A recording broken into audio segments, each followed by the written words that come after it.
벌써 여러분 인간관계론 38강인데 제가 많이 찍었잖아요, 영상을. 근데 준비를 열심히 하면서 특히 이번 에피소드는 제가 옛날 생각이 진짜 많이 나더라고요. 그러면서 반성도 되고 또 부족했던 부분이 또 보이고, 그러면서 반성보다는 감사한 마음이 굉장히 컸어요. 왜냐면 어떤 분의 결정적 조언 때문에 제 인생이 확 바뀌는 계기가 있었거든요. 한 4년 전, 꽤 시간이 흘렀어요. 그러니까 4년 전이면은 제가 나름 뭔가 좀 그래도 자리도 잡고 열심히 하고 있는 상태였는데, 인간관계 측면에서 제가 굉장히 부족하고 좀 모질한 측면이 있었거든요. 그거를 제 어떤 이런 멘토 같은 분이, 저를 조언을 많이 해주는 분들이 굉장히 많거든요. 너무 감사하게도. 그분 중에 한 명이 저를 따로 이렇게 만나자 그래갖고, 그러니까 제가 잘못된 방향으로 갈까봐 정말로 안타까운 마음에, 저를 정말 아끼는 마음에 자기 실제 친한 후배 얘기를 해주면서 신 박사는 그렇게 안 됐으면 좋겠다 라고 말해서 제가 그때 확 꽂혔어요. 진짜 확 꽂혔어요. 한 방에 거의 고친 것 같아요. 약간 지금 보면 뭐 100%는 아니고 98%, 97% 정도 잘하고 있고 2, 3% 아직 못하는 부분이 있는데, 옛날에는 뭐 빵점이었죠. 그래서 어떤 부분인지도 제가 말씀드릴 건데, 그거 넘어가기 전에 인간관계론 하고 있으니까 여러분과 저의 인간관계, 제가 이거는 퓨처 셀프 때 말씀드렸잖아요. 인간관계 측면에서 여러분 인생에 영향을 주는 탑5 사람이 있을 거예요. 그 사람들이 여러분 인간관계 측면에서는 여러분 인생을 결정하는 거거든요. 그래서 제가 몇 번 말씀드렸죠. 이거는 여러분 앞으로도 계속 강조할 건데, 여러분이 만약에 필요하고 원하시면은 저를 여러분 인생 5명, 가장 가까운 사람 5명 중에 1명으로 꼭 생각해 주셨으면 좋겠어요. 저랑은 여러분 실제로 만날 기회도 있어요. 뭐 멘토링 프로젝트도 있고요. 오프라인 행사들도 저희가 오로다데이도 있고요. 이제 뭐 PDS 단톡방 소풍도 있을 거고요. 그다음에 뭐 독서 모임도 있을 거고요. 저랑 실제로 만날 기회도 있기 때문에 저를 꼭 진짜로 형, 뭐 오빠, 뭐 그냥 친근한 표현들 있잖아요. 아니면 정말 아끼는 동생. 그래서 사연 쓰실 때 저는 박사님보다 누나입니다. 그럼 제 누나인 거예요. 삼촌. 뭐 저보다 나이가 좀 많이 어린 친구들은 삼촌. 아빠처럼 생각하고 싶다고 하면 아빠. 이제는 여러분 10대 친구들은 이제 제가 아빠 뻘이죠. 그렇죠? 나이를 조금 먹었어요. 그다음에 이제 아들처럼 생각하시는 분들은 아들내미. 너무 뭐 좋은 친근한 표현들이 많잖아요. 그렇죠?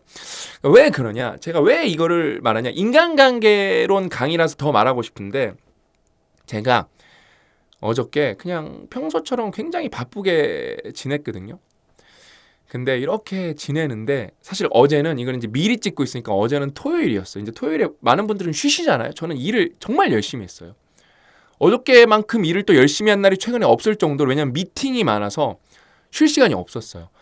그래서 오후에 오프라인 미팅을 2시간 하고요. 카페에서. 정말 많은 걸 배웠고요.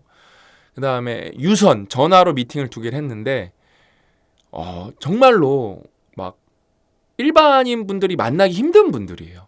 그러니까 예전에 제가 뭔가 임계점을 넘기 전에, 박사하기 전에, 이제 삼성 퇴사하기 전에 저도 그런 욕심이 굉장히 컸어요. 나도 좋은 인맥이 있었으면 좋겠다. 단순히 뭔가 이렇게 써먹으려고 그러는 게 아니라 배우고 싶어서. 저 사람들은 나보다 아는 게 많고, 그냥 단순히 지능이 높은 걸 떠나서, 문제 해결 능력이 높은 걸 떠나서 경험치가 많아서, 그 경험치를 내가 흡수할 수 있다면은 내 시행착오를 줄일 수 있을 텐데 왜 나는 그런 대단한 사람을 만날 수가 없을까? 그런 마음에 기회만 조금이라도 있다고 하면은 정말 여기저기 안 간 데가 없고, 따지고 보면 굉장히 비효율적이었어요. 막상 만나봤는데 또 별거 없는 경우도 많고. 근데 열심히 살다 보니까 제가 찾아간 게 아니라 저한테 찾아와 주신 분들이 너무 감사하기도 많아요. 그거는 지금 이렇게 말하면서 또 느껴지는 건데, 그건 제 복이기 때문에 그냥 저 자신을 좀 낮추고 겸손하고, 그 복을 저 혼자만 가져가면 화가 되기 때문에 어떻게든 여러분이랑 나누는 방향. 그래서 제가 막 실명을 막 말하고 그럴 수는 없겠지만, 그러니까 여러분들도 저랑 인맥이 된 거예요. 그래서 뭐 이렇게 굳이 만나서 듣는 게 아니라 제가 그거를 더 여러분들이 알아듣기 쉽게 재밌게 말해주는 거거든요. 어제도 막 유명 스타트업이 왜 잘 됐는지 그런 얘기 들으면서 너무 재밌고, 한 분은 진짜 우리나라 부동산 전문가 중에 거의 막 정말 독보적인 위치에 있는 분이 있어요. 그분이랑 이제 저희 비즈니스에서도 이제 어떤 부동산적인 측면에서 어떻게 솔루션을 만들어갈지 얘기하는데 한 번도 제가 생각해보지 못한 이야기가 나와서 11시부터 제가 12시 10분까지 고 대표님이랑 그거 갖고 또 얘기를 했어요. 형, 답을 찾은 것 같아 막 이러면서. 한 분은 상장 기업의 CEO였고 이제 주말에 통화했고 그러면서 오늘 그러니까 이런 얘기를 제가 배운 거를 고스란히 그냥 좀 가감없이 다 해드리는 거예요. 그러니까 그분들 어떤 크레딧의 손상에 가지 않게 그분들은 잘 보호하면서 그분들 신용이랑 신뢰라는 게 또 있으니까요. 그렇죠? 익명 처리 잘 하는 거죠. 그 다음에 그것도 있는 것 같아요. 이거 왜 제가 그러니까 다 계속 인간관계의 연속인데 제가 왜 이번 에피소드는 옛날 생각이 많냐면 제목이 다 말해주는 거예요. 최악의 이기는 방법. 제가 이걸 너무 잘했어요. 이기긴 이기는데 항상 최악이었고 이겨서 남는 결과가 서로 다치는 것밖에 없었어요. 제가 누구를 팩폭을 날리는 거를 그러니까 유튜브는 아니에요. 유튜브는 이거를 듣고 싶은 분들이 오는 거기 때문에 팩폭이 먹힐 수도 있어요. 근데 이걸 듣고 싶지 않은 사람들한테도 제가 팩폭을 그렇게 좋아했어요. 어느 정도로 좋아했냐면은 누가 뭘 쓰면은 특히 페이스북에서 누가 뭘 쓰면은 그거가 만약에 틀렸죠? 그거를 가만히 못 봐. 그러면서 이거 틀린 것 같은데요? 그것도 또 상냥하지도 않아. 친절하지도 않아. 인간관계론 읽었다는 애가. 그냥 그거를 놓치고 있는 거죠. 그렇죠? 그러면서 뭐예요? 어떤 부분은 잘 모르는 건 막 심지어 내 아까운 시간까지 써가면서 막 구글링해서 이게 왜 틀렸는지 가서 막 증명을 했어요. 그래서 페이북으로 저를 알게 된 어떤 대표님이 한 분 계세요. 서울대 나오신 분이에요. 서울대 나오신 분. 그분이 저랑 밥을 먹자 그러더라고요. 그래서 한번 만나 뵙고 싶었는데 만났는데 그분은 그게 초면이었을 거예요. 그냥 페이스북 상 온라인 상에서만 대화하다가 제가 너무 이렇게 훌륭한 분이어갖고 그 패매로만 연락을 자주 했는데 만나봤었나? 아무튼 정확하게 기억은 안 나는데 그분이랑 밥을 처음 먹었나? 아무튼 그럴 거예요. 이게 4년 전 5년 전에 정확하게 기억이 안 나는데 그분이 아무튼 그러는 거예요. 그러니까 나는 신 박사가 계속 잘 됐으면 좋겠다고 그러는 거예요. 만나서 다짜고짜. 그러니까 감사합니다. 근데 왜 그러니까 어떤 목적으로 이런 말씀을 하실까 제가 여쭤보니까 그러니까 페이스북은 그분이랑 저랑 패친이니까 제가 어디 쓰면 그분 타임라인에 다 뜨거든요. 그러니까 누구를 비난하지 않았으면 좋겠다고. 그러니까 신 박사 얘기가 다 맞는데 그게 얻는 게 없고 결국엔 그게 문제가 될 거라고.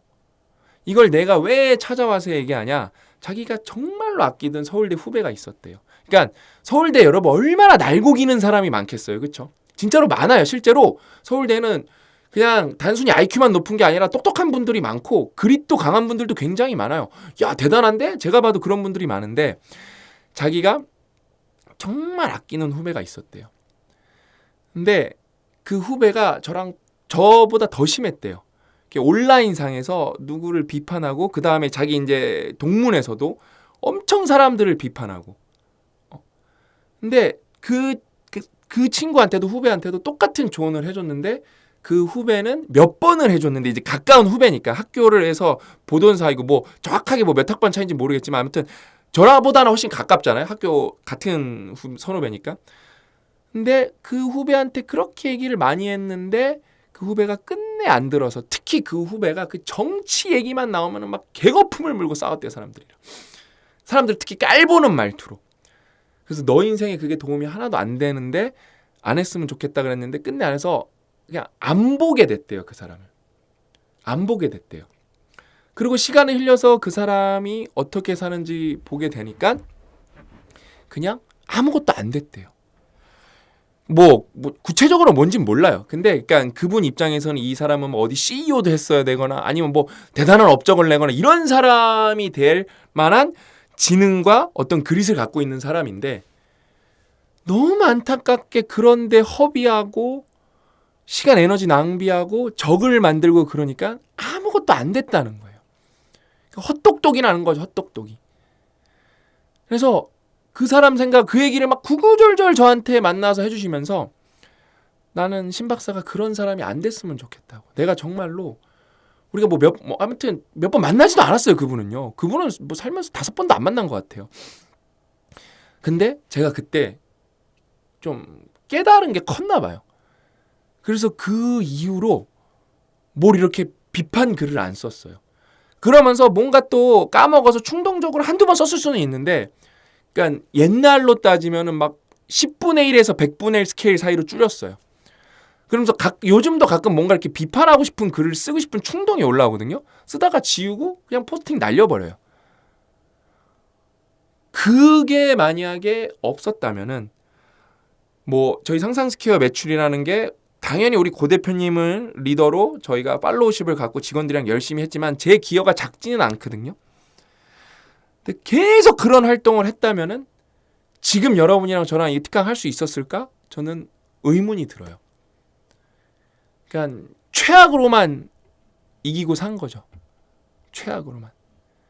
그러니까 그게 있어요. 제 이렇게 멘토인 분들, 실제 찐 멘토, 그 삼성 부사장님도 계셨고, 저희 지도 교수님도 계셨고, 이런 분들이 거의 다 공교롭게도 서울대를 나오셨어요. 그래서 자기 친구들, 이제 선후배들 얘기를 많이 해주는데, 근데 그분들 때문에 제가 되게 큰 힘을 얻은 게, 저는 열등감이 여러분 너무 심했다니까요. 나는 서울대를 못 나왔기 때문에, 뭐 스카이를 못 나왔기 때문에, 설포카를 못 나왔기 때문에 한계가 있을 거예요. 저는 그게 무의식에 있었어요. 근데 우리 교수님, 우리 부사장님, 아니면 다른 분들, 아니면 뭐 또 카이스트에서 1등 하신 분들, 뭐 이런 분들이 막 저한테 얘기를 해주신 거예요. 그걸 그때 잘한 거고, 너는 너가 잘하는 게 있고, 자기가 자기 선후배들이랑 봤을 때 너가 월등히 잘하는 게 많기 때문에 너는 잘 될 거다. 삼성 부사장님도 너는 전무까지는 할 수 있다. 그런 분들이 조언이 있었기 때문에 저도 여러분들한테 이게 뭐 내리사랑이라고까지는 좀 그렇고 횡정계. 왜냐면 제 주제에 여러분들한테 내리라는 거는 저를 높이는 거기 때문에 포텐셜을, 그거는 말이 안 되는 것 같고요. 횡정계. 수평사랑. 그분들이 저한테 내리사랑을 주셨으면 이렇게 그게 퍼져나가게. 그냥 다 똑같이 전달하는 거거든요. 제가 카페에서 여러분들이랑 만나서 이 얘기를 했었어도 똑같이 했을 거예요. 똑같이. 5명 중에 1명이니까. 그렇죠? 그래서 이번 에피소드는 여러분 인간관계론 쭉 보시면 아시겠지만 이 첫 제목 페이지에서 이렇게 10몇 분 찍은 에피소드가 없어요. 그만큼 제가 옛날 생각이 많이 나고 후회되는 것도 있죠. 내가 한 25살 때부터 좀 정신 바짝 차렸으면 되게 옛날로 가죠. 그렇죠? 그러니까 저는 한 30대 중반부터 정신을 차린 것 같거든요. 뭐 빨리 차린 거죠. 그렇죠? 근데 내가 30대 초반에 차렸다면은, 근데 뭐 그렇다고 해서 막 뭘 개망나니처럼 산 건 아니고 열심히 한 게 더 많죠. 근데 특히 이 인간관계에서.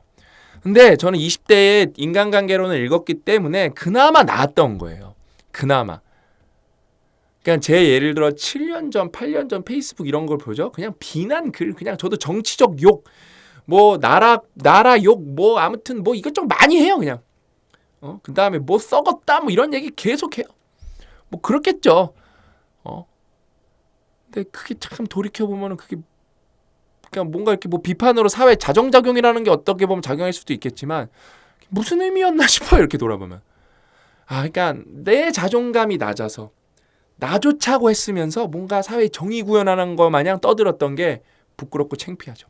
진짜 본 목적이 사회 정의도 아니었고, 진짜 본 목적이 저 사람 바로 잡아주는 것도 아니었고, 내 우월함 확인하려고 제가 좀 여러분 거친 말 할게요. 병신같이. 그러니까 까불었던 거예요. 아우 답답해. 옛날 생각하면. 그렇죠?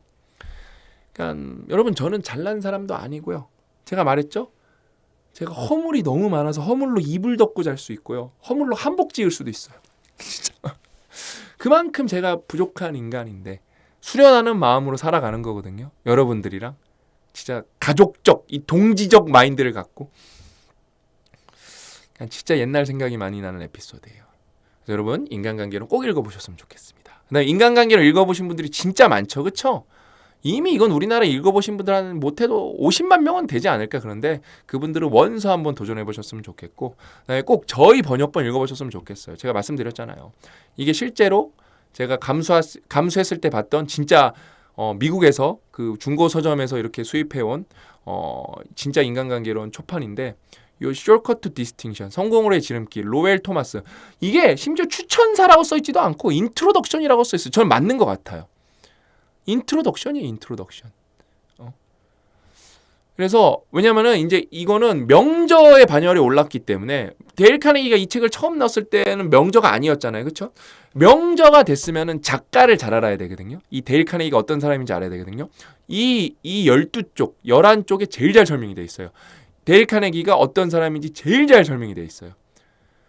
그러면서 여기서도 배울 게 많아서 여기서만 제가 특강을 10개인가 찍었다니까요. 그래서 요거가 있는 제가 이거를 감수를 하면서 참고한 다른 번역본 7권 중에서는 이게 있는 책이 없어요. 시중에서 가장 많이 팔리는 책도 이게 없어요.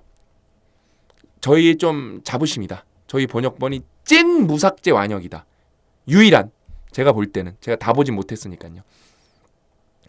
그 다음에 이제 원서 읽을 때 쉽게 읽는 방법 알려드렸잖아요. 인간관계론 원서를 쉽게 읽는 방법은 여기 영어 독립 단어. 네이버에서 영어 독립 단어 검색하시면 됩니다. 링크로 들어가셔도 좋고요. 저희 상단 고정 댓글에 거기 4,000개 외우시면 98.2% 커버예요. 이거는 여러분 천하무적입니다. 천하무적. 그러면서 여러분들이 나 인간관계로 원서 읽어야지 하고 들어오면은 그게 여기만 해당되는 게 아니라 일단 1,400은 무조건 포함인 거거든요. 그러면서 이게 이렇게 확산되는 게 뭔지 아실 거예요. 쓰시면은. 그럼 여러분 영어 독해 실력 진짜 많이 올라가실 거예요. 진짜 많이. 그래서 오늘 내용은 여러분 쭉 읽어드릴게요. 사람들과 각을 세우지 않도록 하라. 그 말을 한 친구는 이제 죽고 없다. 하지만 그가 가르쳐준 교훈은 영원히 남아있다.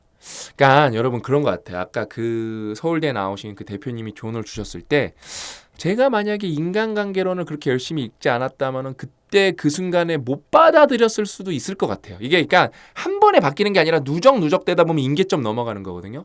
아마 그런 힘이 작용하지 않았나 갑자기 또 생각이 드네요. 그것은 나에게 절실히 필요한 교훈이었다. 내가 습관적으로 논쟁을 벌이길 좋아했기 때문이다. 저도 그랬다니까요. 저는 화까지 냈어요. 그냥 논쟁만 하는 게 아니라 화내면서 논쟁하는 걸 좋아했어요. 어렸을 때는 세상 모든 일에 관여하여 형과 토론을 벌였다. 대학 가서는 논리학과 논증법을 공부했다. 저도 이런 책 많이 봤어요. 토론 대회에도 참가했다. 나는 미주리 출신답게 이거 좋네요. 편집자분이 미주리 출신답게라는 게 미주리주 사람들은 남을 쉽게 믿지 않는다고 한다. 여기 또 있대요. 모든 것을 확실히 해둬야 했다. 나는 나중에는 뉴욕에서 토론법과 논증법을 가르쳤고 부끄러웠지만 한때는 이 주제에 관한 책을 쓸 계획도 했었다. 데일 카네기도 자기 부끄러웠대요. 이후 수천 건의 논쟁을 듣고 비평하고 참여하고 결과를 지켜보았다. 이 모든 과정을 거치며 논쟁에서 이기는 방법은 세상에 단 하나뿐이라는 결론을 내렸다. 바로 논쟁을 피하는 것이다. 뱀이나 지진을 피하듯이 논쟁을 비유 끝장나네요. 다시 한번 여러분 말씀드리는데 여러분 사람은 바뀔 수가 있어요. 사람은 바뀌는 게 당연한 거예요. 그러니까 안 바뀌는다는 게 웃긴 게 뭐냐면요, 여러분. 그러니까 안 바뀐다는 게 지금 내 상태에서 더 좋은 방향으로 안 바뀐다는 거잖아요. 그렇지 않아요. 안 바뀌는 사람은 없는 게 내 상태가 악화되고 있는데 그거를 안 바뀐다고 생각하는 사람도 있어요. 그러니까 부정적으로 심지어 여러분 의도하지 않았는데 더 고착화되는 거죠. 더 나쁜 방향으로 단단해지는 거죠. 바뀌고 있어요. 나쁜 방향. 사람은 여러분 안 바뀌잖아요. 그러니까 힘들어서 그렇지. 그 다음에 자꾸 내가 바뀌겠다는 방향으로 도전하죠. 바뀌는 건 여러분 어려운 거예요. 근데 제가 안다니까요. 저 자신이 계속 허물을 벗고 탈피하듯이 바뀌고 있고요. 아직도 더 바뀌어야 되고요. 제가 바뀐 사람을 너무 많이, 고 대표님도 너무 많이 바뀌었고요. 제가 바뀐 사람을 너무 많이 봤어요, 진짜. 그래서 여러분, 사람은 바뀔 수가 있습니다. 그게 가장 중요한 전제 중에 하나예요. 뇌는 가소성이 있거든요. 쓰는 방향으로 바뀌는 거거든요. 뇌가 바뀌면 여러분 우리 인생은 바뀌겠죠. 말장난이 아니에요. 데일 카네기도 바뀌었다고 하잖아요. 부끄럽대잖아요. 저도 부끄러워요, 여러분. 가끔 페이스북에 7년 전 글 뜨면 너무 화끈거려요. 이런 미친 쓸데기 없는 글을 왜 썼지? 그러면서 여기 유명한 말 나오잖아요. 논쟁은 10중 8구 각자의 생각이 옳았음을 더 확인하는 결과로 끝나고 만다. 진짜 통찰이 예술인 것 같아요. 논쟁으로 이길 수 없다. 저도 진 것이고 이겨도 진 것이기 때문이다. 왜냐고? 상대의 허점을 파헤쳐서 그 사람의 코를 납작하게 만들고 승리의 기쁨을 만끽한다고 치자. 그럼 어떻게 될까? 물론 당신은 기분 좋아질 것이다. 하지만 상대방은 어떻게 했는가? 당신은 그 열등감을 느끼게 했고 그의 자존심을 상하게 했다. 그는 당신의 승리에 분개할 것이다. 또한 자기 의사에 반하여 설득당한 사람은 여전히 자기 생각을 바꾸지 않는 법이다. 이게 누가 말한 거예요? 방시혁 씨도 또 서울대네. 서울대 많이 나오네 오늘. 그렇죠? 방시혁 씨가 말한 거예요. 방시혁 씨가 말한 거예요. 그러니까 여러분, 저는 여러분들이 그런 좀 관점을 배우셨으면 좋겠어요. 방시혁 씨가 박진영 씨한테 뭐라 그랬어요? 형, 논리로 사람이 설득이 돼? 그러니까 박진영 씨가 차분히 방시혁 씨가 그랬잖아요. 야, 논리로 설득이 안 되면 뭐로 돼? 근데 박진영 씨가 한 10몇 년, 20몇 년 지나서 그 말이 떠올랐대잖아요. 아, 논리로 사람이 설득이 안 되는구나. 근데 그게 둘 사이에 있었던 일이었는데 그게 공개됐잖아요. 그렇죠? 그럼 저는 방시혁이 저한테 얘기해줬다고 생각하거든요. 왜냐면은 제가 그 박진영이랑 똑같은 자리에 누워있어도 조금 뭐 단어도 다르고 맥락도 달랐겠지만 결국 핵심 메시지는 똑같을 거거든요. 너무 좋은 걸 배웠고 그 사람들은 심지어 후광 효과가 있기 때문에 그때 얘기하면 안 먹혔을 텐데 지금은 뭐 몇 조 자산가잖아요. 그런 사람이 나한테 공짜로 가르쳐준 거예요. 근데 똑같은 그때 유퀴즈를 보고 그냥 흘려들은 사람들이 너무 많을 거고 그거를 내 삶으로 이렇게 쏙 소화시킨 사람은 거의 없을 거예요. 적을 거예요, 숫자가. 응? 너무 좋은 말이죠. 자기 의사에 반하여 설득당한 사람은 여전히 자기 생각을 바꾸지 않는. 근데 여러분 이게 뭐 100%는 아니에요. 저는 설득 당하게 한 다음에 생각 바꾸게 한 적 많아요. 근데 보편적으로 안 그럴 확률이 높다는 거죠. 그렇죠? 이게 뭐 100% 여러분 사회과학에는 100%라는 게 없어요. 왜냐면 우리가 돌연변이가 있기 때문에 기본적으로 그러니까 경향성이 크다. 아니면은 뭐 그냥 큰 축이다. 그렇게 보시면 좋겠습니다. 그래서 오늘은 진짜 제가 옛날 생각도 많이 나고 이 인간관계론을 여러분들이랑 특강 같이 찍으면서 유독 저가 더 공부를 많이 한 시간이 아닌가 그런 생각이 들어서 여러분들한테 너무 감사드립니다. 진심으로 너무 감사드리고 책이랑 원서, 번역본이랑 원서 다 꼭 읽어보셨으면 좋겠습니다. 오늘 이야기는 여기까지고 저 뭔가 좀 마음이 차분해지네요. 다음 시간에 또 찾아뵙도록 하겠습니다. 또 만나요.